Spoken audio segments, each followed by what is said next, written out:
नमस्कार दर्शकों। प्राचीन मंत्र शास्त्रों से यह पता चलता है कि आदि काल में 7.5 करोड़ मंत्र इस पृथ्वी पर हुआ करते थे, लेकिन उन मंत्रों के बारे में अब तो परमात्मा के अतिरिक्त शायद ही किसी को पता हो। त्वष्टा ने यज्ञ किया, उस यज्ञ का प्रयोजन था इंद्र को मारने वाला पुत्र पैदा हो, लेकिन मंत्र की अशुद्धता के कारण और मात्राओं के दीर्घ और ह्रस्व के उच्चारण में गलती होने की वजह से मुख से निकल गया इंद्र से मरने वाला पुत्र पैदा हो। अब जब सोचिए कि एक मात्रा यदि इधर की उधर हो जाए तो अर्थ का अनर्थ हो जाता है। अब यदि हम मंत्र अक्षरों में ही अनर्थ करते हो, फिर उसका अर्थ यानी कि फल हमें कैसे मिलेगा? और फल मिलना तो बहुत दूर की बात, उसका विपरीत परिणाम मिलने लग जाता है और हम दोषारोपण करते हैं मंत्र पर, जबकि गलती हमारी होती है। और मुख्य बात कि मंत्र कोई व्यक्ति नहीं बनाता और ना ही बना सकता है। जब हम बना नहीं सकते तो उसमें अपनी बुद्धि का प्रयोग करके शब्दों को इधर उधर करके हम क्या साबित करना चाहते हैं? क्या हम शास्त्रों को झूठा साबित करना चाहते हैं कि उनमें गलत लिखा है और हम उसे सही कर रहे हैं, या फिर हम उन शास्त्रों से अपने आप को ज्यादा बुद्धिमान मानते हैं? आज इसी क्रम में हम नवाण मंत्र, जिसे भगवती का प्रमुख मंत्र माना जाता है, जिसको लेकर के बहुत से साधकों के नेगेटिव कमेंट आते हैं। कोई कहता है कि मैंने जब से इसका जप आरंभ किया, मेरे घर में लड़ाई झगड़े और कलह होने लगा। कोई कहता है मैंने इसका जब से आराधन चालू किया तो मेरे पास पैसा नहीं रुकता। कोई कहता है मैंने इसका जब से जप आरंभ किया, मुझे अशांति रहती है। ऐसे ही नाना प्रकार के प्रश्न साधकों के आते हैं। आज हम उसी पर चर्चा करने वाले हैं कि कहीं हम अशुद्ध नवाण मंत्र का जाप तो नहीं कर रहे हैं। और इस चर्चा को हम इसलिए भी अभी लाए हैं क्योंकि आगामी कुछ दिनों के बाद गुप्त नवरात्र चालू होने वाले हैं, तो साधक वही पुरानी गलती दोबारा न दोहराए जो वह आज तक करते आए हैं। इस वीडियो में शास्त्र प्रमाण के साथ नवाण मंत्र के बारे में चर्चा की जाएगी। तो पहला प्रमाण आया है श्री दुर्गा सप्तशती के देवी अथर्वशीर्ष में। इस मंत्र का उद्धार इस प्रकार से दिया है। वांग माया ब्रह्मसुस्तस्मात् षष्ठम वक्त्र समन्वितम सूर्यो वाम श्रोत्र बिंदु संयुक्तष्टात् तृतीयकः नारायणेन सम्मिश्रो वायुश्चाधर युक्ततः विच्चे नवाण कोणः स्यान् महदानंददायकः। इसमें कहीं पर भी मंत्र में ओमकार जोड़ने वाली बात नहीं आई है। वहीं हम बात करें मेरु तंत्र की, तो उसमें मंत्र का उद्धार इस प्रकार दिया है। वाग लज्जा काम बीजानी चामुंडायै पदम वदेत विच्चे नवाण मंत्रो अयम शक्ति मंत्रोत्तमोत्तमः। अब इसमें भी ओमकार जोड़ने की बात कहीं से कहीं तक नहीं आई है, बल्कि मेरु तंत्र में सप्तशती को छोड़कर अनेक मंत्रों को अनेक देवताओं के श्राप का जिक्र जरूर आया है। मेरु तंत्र के दूसरे प्रकाश में बड़े विस्तार से मंत्रों के श्राप बताए गए हैं, जिसमें 193 पद्य में यह बात स्पष्ट कही है। नवाण ओंकार युक्तश्चामुंडा शापतो मनुः निर्वीज इति संशप्तो नित्यम नैराश्यकारकः। अर्थात नवाण मंत्र में ओम लगाने से चामुंडा के श्राप से निर्वीज अर्थात वह मंत्र पराक्रम शून्य हो जाता है और निराशा को पैदा करता है। इस प्रकार जब मंत्र शास्त्र स्वयं निषिद्ध करता है, तब ओमकार लगाने का अनुरोध व्यर्थ ही हुआ।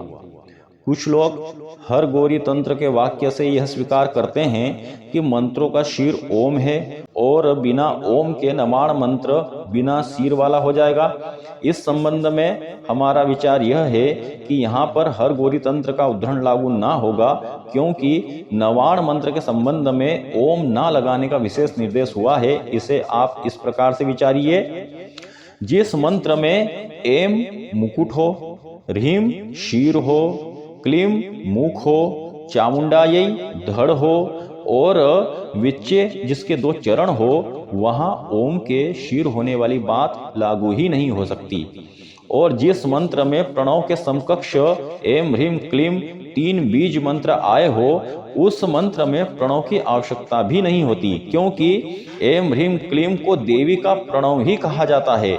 नवाण जैसे विशिष्ट निर्देश वाले मंत्रों में ओमकार जोड़ने की कोई आवश्यकता ही नहीं है। अब आप कहोगे कि ओम तो वेदों का मूल है, तो फिर बिना ओम के मंत्र कैसे हो सकता है?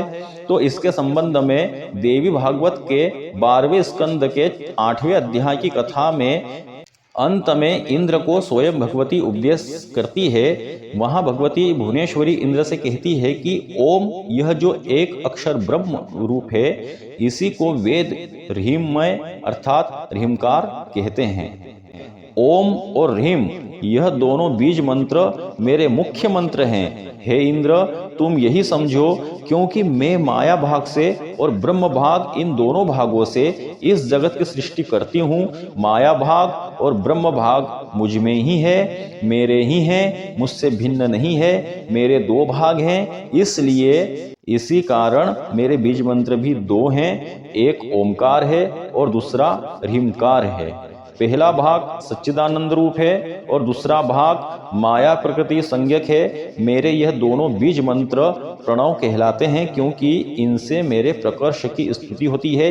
यह बीज मेरे उत्कर्ष के द्योतक है, इसलिए इन्हें प्रणव कहते हैं। अब यहाँ एक बात और आती है कि ह्रीम बीज की यदि इतनी ही महिमा है, तो नवाण मंत्र के प्रथम बीज में उसे क्यों नहीं लगाया गया? एम बीज को क्यों लगाया गया? नवाण मंत्र चामुंडा महाविद्या का मंत्र है और ब्रह्म विद्या का परा मंत्र है। विद्या प्राप्ति का बीज मंत्र एम है, यह हम सभी जानते हैं। इसकी महिमा बहुत प्रकार से शास्त्रकारों ने वर्णन की है। यह बीज जिस मंत्र के आगे होता है, वह मंत्र सर्वथा सिद्ध होता है। इसके लिए देवी भागवत के 10वें स्कंद के 2 अध्याय में एक कथा आती है। एक बार स्वयंभुव मनु ने आदि युग में ब्रह्मा जी की आज्ञा से भगवती का आराधन किया। उस अनुष्ठान में उन्होंने वाग भव बीज एम का ही निरंतर जाप किया। एक पांव से खड़े रह करके निराहार रहते हुए, प्राणायाम परायण होते हुए इस वाग भव एम बीज का जाप करते रहे। उनकी इस कठोर तपस्या पर भगवती प्रसन्न हुई। उनके सम्मुख प्रकट होकर के कहने लगी कि हे वत्स, तुम्हें जो चाहिए वह वर मुझसे मांग लो। तब उन्होंने अपनी विश्व उपकारक भावना से यह वर मांगा कि हे जगदम्बा, यदि आप मुझे वर देने के लिए कृपा करती हो, तो मुझे आप यह वर दीजिए कि विश्व में जो कोई भी वाग भव बीज एम से आपकी आराधना करे, आपकी प्रसन्नता के लिए इसका जप करे, या किसी भी कामना से युक्त होकर के इसका जप करे, तो आप उस पर सत्वर प्रसन्न हो और उसकी समस्त कामनाएं, चाहे वह प्रवृत्ति प्रधान हो या निवृत्ति प्रधान हो, शीघ्र ही सिद्धि को प्राप्त हो। यह सुनकर के भगवती प्रसन्न हुई और मनु को वाग भव बीज एम की सिद्धि का वर दिया। अब जिस मंत्र के आरंभ में पहले से ही भगवती का प्रणव मंत्र लगा हुआ है, तो उसके आगे ओम लगा करके जाप करने से क्या तात्पर्य हुआ? लेकिन हमारी पुस्तकों में मंदिरों की दीवारों पर आदि जगहों पर ओम सहित इस मंत्र को लिखा हुआ हम देखते हैं। जबकि कितना आश्चर्य है कि जहां से इस मंत्र का निष्कासन होता है, वहां से मंत्र का स्वरूप कुछ और ही है और वह वहां से पुस्तकों में आते आते उसका स्वरूप कुछ और ही हो गया। नवाण मंत्र में ओम लगाने का निर्णय व्यक्तियों द्वारा लिखित पुस्तकों में पाया जाता है, लेकिन आप वेद, पुराण और उपनिषद, जो सनातन धर्म के मुख्य स्तंभ है, इनमें कहीं भी नहीं पाओगे कि नवाण मंत्र में ओम लगाना चाहिए। हाँ, यदि न्यास प्रक्रिया में ओम लगाना चाहो तो लगा सकते हो। अब अंत में हम आपको एक ऐसा क्रम का उल्लेख करेंगे जिससे कोई जिज्ञासु साधक यदि अपने षट कोणार्च से नवाण मंत्र का साधन करके इस क्रम को अपने अनुभव में लाना चाहता है, तो स्वयं भगवती ही उसे निर्णय दे देगी कि उसके द्वारा जपा जा रहा मंत्र शुद्ध है या अशुद्ध है। इसके लिए क्या करना है? एक ताम्र पत्र पर लाल चंदन से षटकोण बनाइए। मध्य में एम ह्रीम क्लीम लिखिए। शेष वर्णों को 6 कोनों में लिख लीजिए। मध्य में घी का दीपक खड़ी बत्ती वाला रखिए। ओम देवी दीपाधार यंत्राय नमः, इस मंत्र से यंत्र को गंध पुष्प से पूजन कीजिए। फिर नवाण मंत्र से और नमो देव्यै महादेव्यै मंत्र से दीपक में भगवती का आवाहन प्राण प्रतिष्ठा करके पूजन कीजिए। पूजन के बाद यंत्र के सम्मुख ही न्यास ध्यान पूर्वक नवाण मंत्र का जप करिए। जप संख्या नियत कर लीजिए, कम से कम 10 दिन में या 21 दिन में 1 लाख जप कर लीजिए। एक बार ओम लगा करके मंत्र जपिए और दूसरी बार ओम के बिना मंत्र का जप कीजिए। फिर जो विशेष अनुभव होगा आप खुद देखिएगा। हालांकि इस विषय में यदि लिखने जाएं तो एक स्वतंत्र ग्रंथ का निर्माण हो जाए, लेकिन आपको संक्षिप्त में हमने शाक्त संप्रदाय के मत से अवगत करवाया कि इस मंत्र के विषय में शाक्त संप्रदाय का क्या मत है, वह हमने आपके सामने रखा। यदि आपके मन में कोई प्रश्न हो तो आप उसे कमेंट बॉक्स में लिखिए, हम उसका उत्तर देने का प्रयास करेंगे। इस वीडियो को लाइक करें, इसे शेयर करें और इस चैनल को सब्सक्राइब कर लें, क्योंकि इस चैनल पर इसी प्रकार से धर्म एवं अध्यात्म के विषय प्रसारित होते हैं। इस वीडियो को देखने के लिए धन्यवाद। जय श्री महाकाल।